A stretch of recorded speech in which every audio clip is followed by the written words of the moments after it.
रिश्वत देनी पड़ती। न्यायपालिका में देरी हुई तो गलत कामों के लिए कोई जवाबदेही नहीं, आर्थिक धांधली, सरकारी कर्मचारी द्वारा अनुचित लाभ प्राप्त करना, लोकपाल का लक्ष्य सरकारी अधिकारियों की जवाबदेही तय करना। लोकपाल भ्रष्टाचार से लड़ने के लिए भारत का ऑम्बुड्समैन।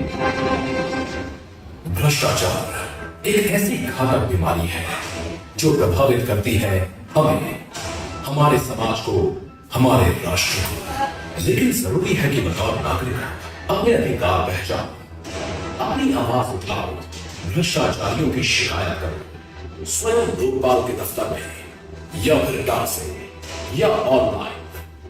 लोकपाल के पास कोई शिकायत ऑनलाइन दर्ज कराने के लिए भारत के लोकपाल की आधिकारिक वेबसाइट पर जाएं, होम पेज पर लॉन्च कंप्लेंट या शिकायत दर्ज कराने पर क्लिक करें।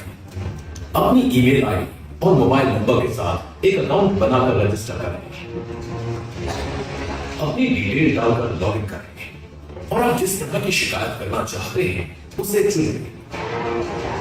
ऑनलाइन शिकायत फॉर्म को सही जानकारी के साथ भरें। इसमें निजी जानकारी, शिकायत की किस्म और उसे साबित करने वाले यदि कोई दस्तावेज हैं तो उन्हें अटैच करें। आवश्यक दस्तावेज या सबूतों की स्कैन की गई प्रतियों को निर्धारित फॉर्मेट में अपलोड करें। फॉर्म की ध्यान से जांच करें और सुनिश्चित करें कि आपने सभी आवश्यक जानकारियां दे दी हैं। अब शिकायत अपलोड करते हैं। अपनी शिकायत को भविष्य में ट्रैक करने के लिए एक्नॉलेजमेंट और रेफरेंस नंबर नोट करें। लोकपाल आपकी शिकायत की समीक्षा करेंगे, कार्यवाही करेंगे। अपडेट पर के जरिए नजर रखी जा सकती है। शिकायतकर्ता की पहचान गुप्त रखी जाएगी। लोकपाल ऐसे अधिकारियों के खिलाफ भ्रष्टाचार की शिकायतों की जांच करता है जिन्होंने देश के प्रशासन से जुड़ा काम किया है या कर रहे हैं, ताकि पारदर्शिता और न्याय सुनिश्चित किया जा सके। लोकपाल के अधिकार क्षेत्र में शामिल हैं केंद्र में सर्वोच्च पद तक के मंत्री, संसद सदस्य, केंद्र सरकार के ए, बी, सी और डी समूहों के अधिकारी और कर्मचारी, कोई भी बोर्ड, कॉर्पोरेशन, अथॉरिटी, कंपनी या सोसाइटी जो संसद के किसी एक्ट के तहत बनी हो, जिसका पूरा या कुछ बजट केंद्रीय सरकार से आता हो। लोकपाल भारत का एक कदम भ्रष्टाचार मुक्त भविष्य की ओर, क्योंकि न्याय आपका अधिकार है और जवाबदेही है इसकी कुंजी।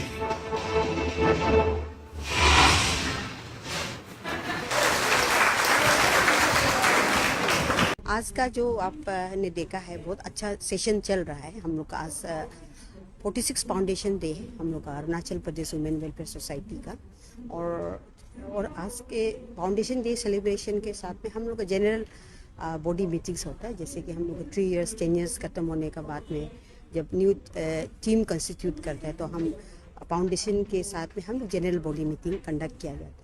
तो इस जनरल बॉडी मीटिंग्स और फाउंडेशन डे को के साथ में हम लोग जो कॉमेमोरेट करते हुए स्टेट लीगल सर्विस से हमारा जो पार्टनर्स जो Arunachal Pradesh state legal service के साथ में हम कोलैबोरेशंस करके Arunachal Pradesh women welfare society ने आज बहुत अच्छा एक टॉपिक सामने यहाँ पे रखा है। जो टॉपिक्स है socio legal challenges face by women of Arunachal Pradesh regarding specially जो मैरिज एंड डिवोर्स के बारे में जो डिस्कस किया जा रहा है। तो आपने देखा कि इस मॉर्निंग सेशन में जिस प्रकार से डॉक्टर हिरेंद्र कश्यप जो डिस्ट्रिक्ट एंड सेशन जज जो यूपीआ का है उसने इन डेप्थ जो उन्होंने बताया इसके लीगल चैलेंजेस जो रिगार्डिंग मैरिज एंड और क्या करना चाहिए हमारा अरुणाचल के कंटेक्स में। जैसे कि हमारा कोडिफाइड लॉज नहीं है मैरिज डिवोर्स एंड इनहेरिटेंस का, उसमें क्या करना चाहिए। और कॉन्स्टिट्यूशंस का बारे में भी उन्होंने जिक्र किया है। उसने बताया कि मैंने अंदर इट्स कॉन्स्टिट्यूशंस ऑफ इंडिया ये जो है कस्टमरी प्रैक्टिसेस वैलिड किया जाता है। अगर वैलिड नहीं है तो अगर वो वायलेशंस है कस्टमरी प्रैक्टिसेस अगर वो वायलेट करता है फंडामेंटल राइट्स जो हमारे कॉन्स्टिट्यूशन में वो उसको वैलिड कस्टम नहीं माना जाता है। वो अच्छा है उन्होंने बताया। तो उनके साथ में आपने देखा कि डॉक्टर वंदना कश्यप जो हमारा डायरेक्टर है वुमेन स्टडी प्रोफेसर भी है, उन्होंने बहुत जेंडर जस्टिस जो हमारे जो है socio social barriers in regard to gender justice के बारे में बहुत अपना रिसर्च वर्क को भी बताया।